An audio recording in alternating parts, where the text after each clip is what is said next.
Welcome back to 843 TV. We are now joined by the architect for the Maritime Center, Rob Montgomery. Rob, how are you? Good. Thanks for being here. Thanks for having us. Well, you obviously are involved with the design of the new Maritime Center, but you also know a lot about it. So what kind of exhibits are going to be featured here?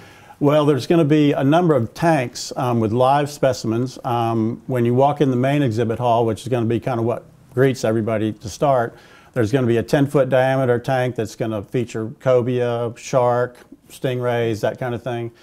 And then there'll also be an exhibit for the marsh to show the different tide ranges that we're so famous for here in Beaufort, and a touch tank where the kids can have hands-on experiences. And then there's going to be a whole room dedicated to the oysters of the Low Country. You know that we're really famous for their flavor, but they were a big part of the industry, maritime history here. So there's going to be a room dedicated to that. And then there's going to be a traveling exhibit room. They'll have some electronic history and question and answer type display, but then there'll also be artwork, art shows that come into town that are relative to the Port Royal Sound and that kind of thing. So, well, that had to be fun for you to design. It's been a great challenge and a lot of fun. We've got an exhibit committee that's affiliated with the Sound Foundation that has been tremendous as to how they're marrying the exhibits into this old, marina. It's really cool. That's awesome. And Rob, tell everybody, where's the Maritime Center located so they'll know how to find us? We're on the Chechessie River, and we're right at the intersection of 170, which is, the main link between the north and south part of the county.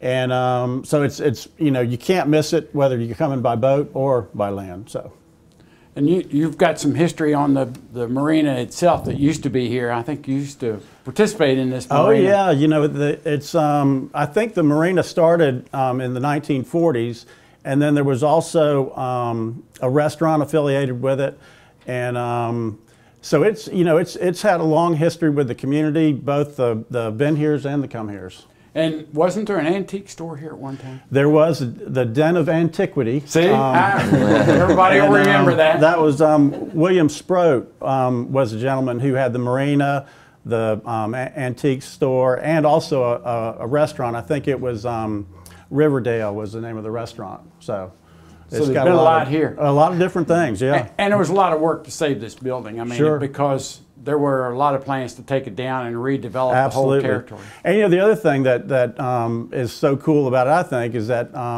everything that was here was affiliated with the river. The marina, the restaurant, all that, was really based on the river and the Port Royal Sound Foundation. I mean, Port Royal Sound. So I think it's really cool that the foundation has taken it on to become the educational tool for the foundation. Sure. Yeah. I'm really curious as what needed to be done to the building in order to repurpose them for the Maritime Center. A lot.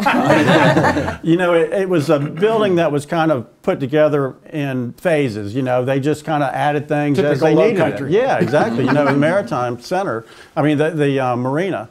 And so structurally there was some issues, that we had to address to get it put together. But again, the main thing that I think was done so well was by the exhibits committee to marry the mission and their statements and the way that they're presenting things into that existing building. Of course, we've got all new electrical, plumbing, and mechanicals. One of the issues is that it is below the floodplain, so we had to deal with that. And the town of Port Royal has been very, very helpful. And calling meetings so that we could all get together and figure out how to really make this work for the foundation. So this facility is obviously you've designed it and is going to be designed for school trips and big tours and what are going to be some of the main purposes? I think that's the key is that it is designed for a flow to have big groups come through, but it also is going to be really cool just for people stopping in, seeing it on the side of the road or coming by boat. It's going to have a lot of hands-on learning experiences and just some really cool stuff that the kids will really love. There's going to be a huge what's the Jaws, the Megalodon. Megalodon, which a kid will be able to walk through. Dr. Marsh. It's a lot of neat stuff. That's great.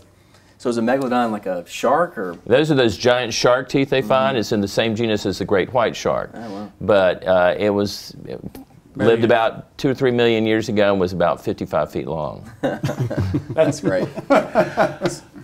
So the big question is, when's this all going to be available to the community, and when are doors going to open? Summertime is the safest thing that I could say, but I think early June is when they're hoping to open the doors. And once the doors open, the exhibits are going to be phased in. So there'll be reasons for people to keep coming back. So we'll get the building open. There'll be things for people to see. But some of these exhibits take a while to be manufactured or produced. And so as people get engaged, they'll see this unfold and grow as a very organic process. That's great. Over So the it's next not a 12 one-time months. thing. It's a recurring visit. No, expect to continue to see improvements and changes all through the first year it's open. That's great.